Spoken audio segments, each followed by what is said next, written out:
On poursuit nos rencontres de ce matin en compagnie de Claudine Bourdage de Diffusion Saguenay pour les spectacles, les nombreux spectacles à surveiller prochainement. Ça va bien aujourd'hui? Ça va très bien. Écoute, on a vraiment beaucoup de choses à présenter. On va débuter en humour parce que Michel Oui. Barrette en fin de semaine. Là.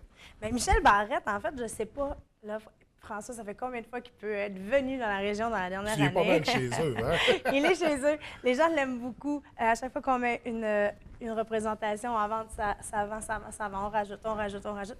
Alors, encore 2 représentations pour lui, le 18 et 19 novembre, pour ce spectacle-là. On est sur la toute fin de cette série de spectacles-là. OK. Par contre, puisqu'il va nous présenter un nouveau spectacle pour l'an prochain. Alors, Donc, il va pouvoir revenir encore à de encore et nombreuses encore et reprises. encore. Mais pour ce spectacle-là, c'est vraiment c'est les pas mal les dernières dernières, occasions. exactement. Mais on a quand même 2 occasions, donc 18 et 19 novembre. On peut toujours se procurer Exact. des billets rapidement parce que, d'après moi, ça va partir très vite. Puis là, je vous dis ça, puis peut-être que je vous compte des menteries parce que ça se peut très bien qu'on en rajoute un autre encore. Ça n'arrête pas de vendre, ça, là. Ben écoute, c'est notre Michel régional, Exact. hein, donc très apprécié, on ne veut pas manquer ça. Toujours dans l'humour, on a Alex Barrette là, qui est rendu un grand nom de l'humour maintenant. Bien, c'est le fun, hein, parce que ça, c'est un bel exemple d'artiste qui a été développé hein, Oui. par un diffuseur. Alexis Barrette, on a présenté son rodage de son premier spectacle. On l'a fait faire des petites performances à tout plein d'endroits pour le faire connaître et tout ça. Et puis là, on met une représentation à vendre de ce deuxième spectacle-là. Et puis, pouf, on est complet. Alors, Complet déjà? Complet déjà pour Parce ce que là, on parle de la spectacle-là. fin de semaine du 24. Exactement, c'est le 24. Par contre, on a ajouté une supplémentaire, ça, ce qui est une autre bonne nouvelle. Alors, il sera de retour en mai prochain avec ce spectacle-là. Alors, le spectacle Imparfait. Alexandre Barrette, qui est un jeune homme très attachant, je crois que c'est le gendre idéal. Hein? Je pense que tout le monde voudrait l'avoir comme un beau fils. Ah oui, puis comme ami, là, Et ça a oui, l'air comme ami. Exactement, avec qui cinq chumés. c'est des belles soirées. Avec hein? Éric et les Fantastiques, qui a fait vraiment une grosse percée aussi là, Ouais. auprès du grand public, de ceux qui le connaissaient moins, qui n'avaient pas écouté l'émission Taxi payant ou Atome crochu. Alors, Mais c'était quand Alex, même difficile de passer à côté de ces émissions-là. on le voyait partout. Ben là, c'est Alex Barrette, c'est un nom que tout le monde En connaît effet. maintenant. Donc, c'est ça, déjà complet, ça témoigne bien de sa popularité. Mais heureusement, vous avez passé à nous avec le rappel au mois de mai. Alors, désespérez pas, il y a encore une chance de le voir. Alors, on va poursuivre avec, on change de créneau, là, on va arrêter un peu de parler d'humour. 7 jours en mai. Hey, 7 jours en mai, c'est vraiment un beau projet. Écoute, je t'explique.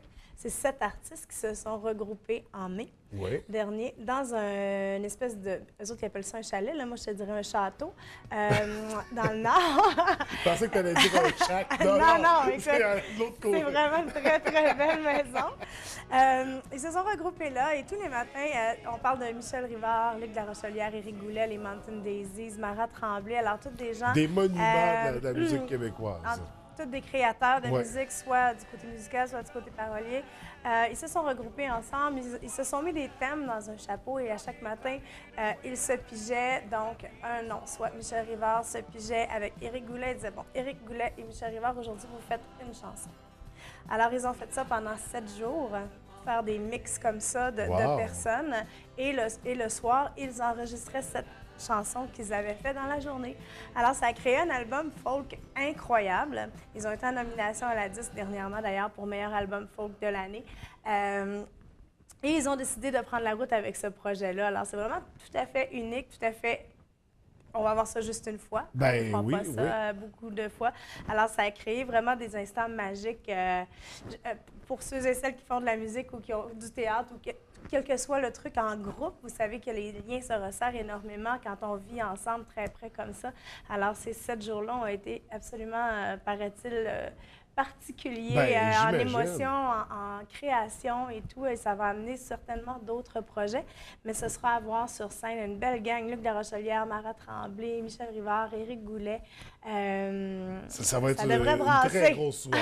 Oui, Ça en devrait effet. brasser. On parle du 25 novembre du côté du théâtre Banque Nationale. Exactement. OK. Exactement. Donc, à ne pas manquer, c'est vraiment extraordinaire comme concept. Ben, c'est des événements uniques. Hein? Ouais. Tu sais, On reçoit souvent tu sais, un Vincent Vallière, tout ça, j'enlève rien à ça.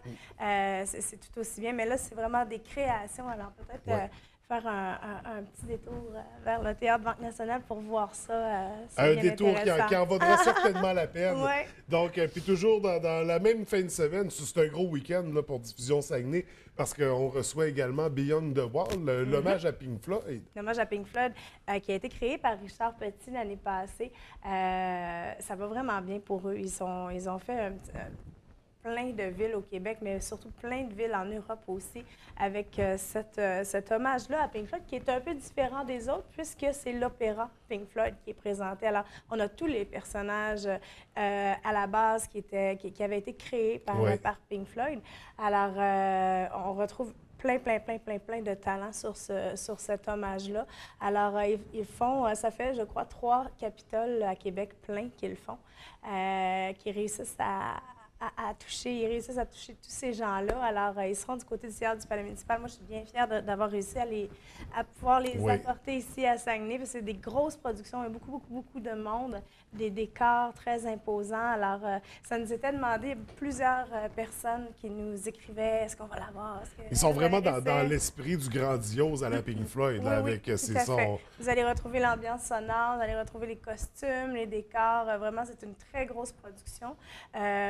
On est chanceux d'avoir le Théâtre du Palais municipal pour pouvoir accueillir ce genre de grosses productions-là. Alors, ils font très peu de villes, justement, puisque ça prend de gros éléments scéniques. Alors voilà, on a la chance de les avoir du côté du Théâtre du Palais municipal, et ça, c'est le 26 novembre, samedi soir. Le 26 novembre, donc c'est ça, un groupe qu'on voit pas souvent. Exact. C'est l'occasion ou jamais, 26 novembre. De revivre Pink Floyd. Oui, c'est il n'y a rien d'autre en même temps, fait que vous Non, il y a juste ça, c'est là. Tout le monde, on se dirige vers le Palais municipal. Et on poursuit le lendemain, 27 novembre, avec Christopher Hall. Et oui, puis ça c'est le fun, hein, parce que tu sais, je pense que j'en ai déjà parlé. Je te parlais qu'on faisait cette année les soirées découvertes pour les enfants, les journées découvertes de musique classique. Alors, Christopher Hall est un humoriste je ne sais pas si c'est plus à la base. À la base, il est plus musicien. À un moment donné, il est humoriste. À la base, il est clarinettiste pour l'orchestre. Et puis, écoute, lui, il a décidé que l'orchestre était pas mal trop sérieux pour lui, puis il voulait faire de l'humour avec ça. Alors lui, il a fait aussi de l'humour. Alors, il a mixé ces deux éléments de sa personnalité-là ensemble, et il a créé un spectacle pour les enfants, pour toute la famille, en fait, qui bifurque de la musique à l'humour. Mais il est aussi en compagnie du Quatuor Alcan, qui est devenu le Quatuor Saguenay, d'ailleurs. Il est avec le Quatuor Saguenay. Et puis, écoute, ça amène des moments très cocasses parce qu'il rigole avec eux. Puis c'est vrai que l'orchestre a une espèce d'image où il faut faire attention, c'est très sérieux, mais ça n'est pas tout le temps. Hein? Alors, amenez vos enfants. On a fait une promotion d'ailleurs pour permettre aux parents de faire découvrir la musique classique. Si vous achetez un billet pour adultes, on vous remet un billet pour enfants. Fait que vous pouvez amener vos petits gratuitement et découvrir la musique classique. Ben absolument. Et l'humour classique. Et l'humour en même temps, avec Christopher Hall à découvrir. Vraiment une belle formule très intéressante. C'est en après-midi, c'est à 14h le dimanche après-midi, et c'est en partenariat avec l'Orchestre symphonique. Et on a mentionné, c'était dans quelle salle? C'est au Théâtre Banque Nationale. Théâtre Banque Nationale, donc on ne manque pas ça. Écoute, 2 grosses fins de semaine. On a de vraiment. tout, là. Oui, puis toujours une belle programmation organisée par toute l'équipe de Diffusion Saguenay, mais surtout par toi, Claudine. Félicitations. Alors, il y a des gros coups là-dedans, là, vraiment. Chapeau pour ce travail-là. Nous, on se revoit, on parle de la suite à notre prochaine chronique. Alors, d'ici là, je te souhaite une belle journée, une belle semaine, des bons spectacles, puis au plaisir de se revoir. Salut.